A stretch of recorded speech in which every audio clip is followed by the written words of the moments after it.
Ito po ay hawak ko yung itong police report na ito, dated April 21 to sinend sa akin. This is legit ha. Ayan. So, ayan yung police report. Ay, naka-blurry kasi tayo. Ayan. Naka-blurry pala tayo. Naka-blurred. Okay. But anyway, so ito, basahin ko na lang.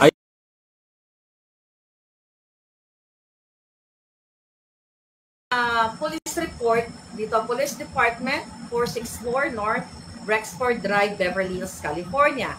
April 21 ako nag-request ang regarding response to California response to California Public Records Act request. Alright, so during this time, April 21st, mga kababayan, and up to this day, alright, I'm not sure kung tapos na yung investigation.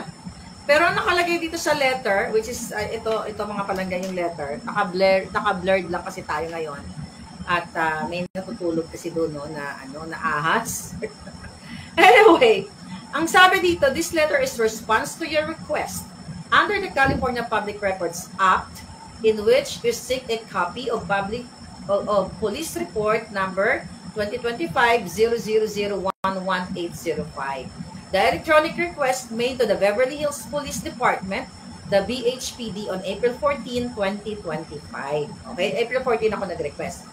BHPD is Beverly Hills Police Police Department. Has determined that the request in part 6 copies of disclosable public records in the BHPD's possession. Okay? So ngayon mga kababayan, itong nag-request ako, ang sinasabi dito ng Police Department, under the Act, BHPD is not required to disclose any records of complaints to or investigations conducted by or records of intelligence information of security procedures of the Office of the Attorney General of the Department of Justice, the Office of Emergency Services, and any state or local police agency or any investigatory or security files compiled by other state or local agency for correctional, law enforcement, or licensing purposes. Government Code 7923.600. The records sought in the request fall under this exemption and therefore will not be disclosed. Hindi pa siya muna i-disclosed. Mamaya babasahin ko itong 7923. Pero dito, kasi mahalaga ito mga kababayan, itong binigay na ito, yung crime incident, death investigation, location of incident is 9876 Wilshire Boulevard, number 504. Diba?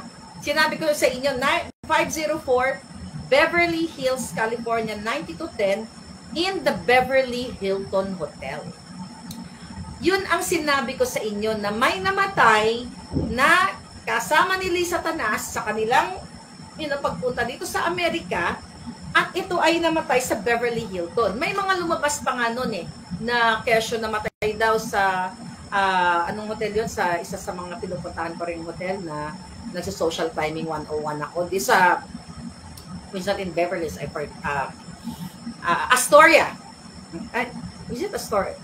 Ba't Astoria naisip ko? Tama ba? Beverly, I forgot, help me. Okay, yung high-end dyan na hotel. Not Astoria, sa Pilipinas yung nasa isip ko. Anong hotel yon sa Beverly Hills? Okay, tingnan natin dito. Ngayon, mga palay, papabasa ko sa inyo